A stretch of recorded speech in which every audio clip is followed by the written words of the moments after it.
I've been wanting to do this video, but you know the saying, like, you have to process your emotions before you talk about them.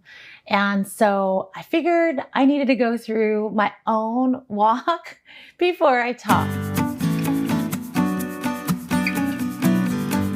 So today I'm going to share with you how to be best friends with your emotions. Now, before we get started, if you want more tips on how to take charge of your love life, hit the subscribe button and the notification bell. At a young age, we're taught to be a good little girl, be a good little boy, and we're taught to almost mute ourselves in order for other people to like us, right?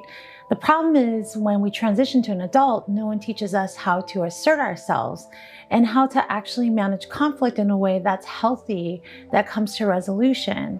It's important as an adult now that we learn these skills so that we can actually manage our emotions, process it, and allow ourselves to move through them and get the results that we want. Having a voice is so important, even if it makes other people uncomfortable or even yourself. Being truthful, being honest, and sometimes you're not going to know what you're feeling. It may take time for you to process it, but it is the key to create an emotional connection with yourself, which will allow you to open up and be more vulnerable. Vulnerability is so important because it is needed in order to create a connection and a bond with another person. The first part is really recognizing the emotion, right? Most of us feel the emotion through our body. There's a physical reaction either in our stomach, in our chest, in our head, or maybe we tense up. So acknowledging that physical reaction usually will start the process of opening up the floodgates to understand your emotions. So the minute that you're feeling like a tight feeling in your stomach, touch your stomach, right? And actually acknowledge it. Ask yourself, why am I feeling this way? The first thing is like, I'm really upset. I'm really feeling like a boundary is being crossed, or I'm feeling really angry. Something happened that's making me feel this way. What is that?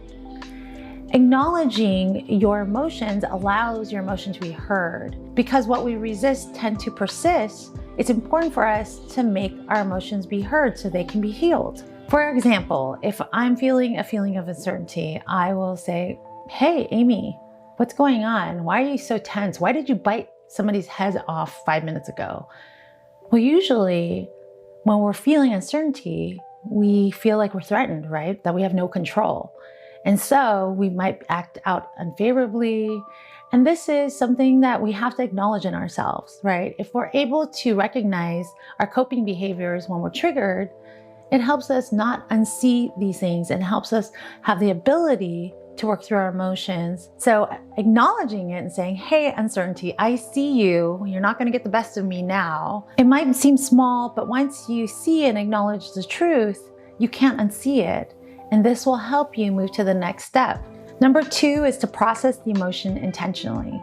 You have to be cognizant of the emotion and what it's doing to you and how you're reacting to it. Acknowledging how it makes you feel without losing a hold of yourself. For example, many strong emotions can trigger the fight or flight response, especially when it comes from fear, anger, grief, and even a prospect of a new love. Let's say you're working through something and you decide to liquidate everything, pack your bags, fly thousands of miles away to another country, and do this at an X destination. You may be having a flight response, and that's okay. Don't judge yourself. Just recognize this is probably a habit I have when a conflict arises. Like this X situation is making me furious, so now I'm fleeing because I know that I have a flight response. Do the same thing if you are a fight response, right? The whole goal is for you to acknowledge that this is a coping behavior so that you can see the problem and fix it and not let things get out of control. Number 3 is accept your emotions and let them be heard. Thinking positively will not make your emotions go away. Instead, find ways to release it, whether it's journaling, punching a punching bag, crying, screaming on the top of your lungs in a pillow.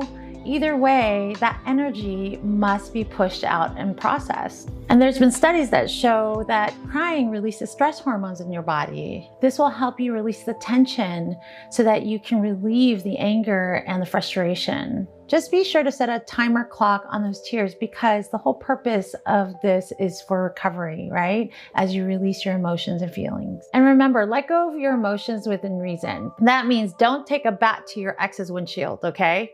Tip number 4 is to mindfully evaluate.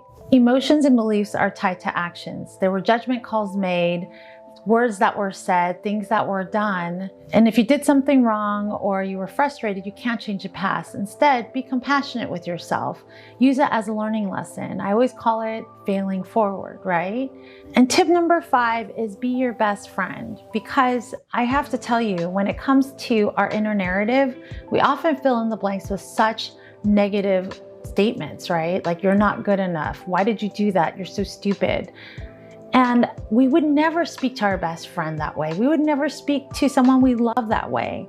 So as an assignment to you, I would love for you to take a journal out, a piece of paper, and write down things that you would say to your friend. If your friend was going through the same emotion, if they were critical on themselves, how would you comfort them? How would you make them feel safe and secure again? Because you know what? You have the power to choose those thoughts. You have the power to change those emotions, but it starts with you being compassionate and loving with yourself. If you struggle with the inner critic and the negative narrative, I'm here to help. Please do leave a comment and question below. I do respond. Or go to amiethedatingcoach.com and set up an appointment for us to talk. Thank you so much for joining me. And for more videos on how to take charge of your love life, hit the subscribe button and the notification bell. I'll see you next time.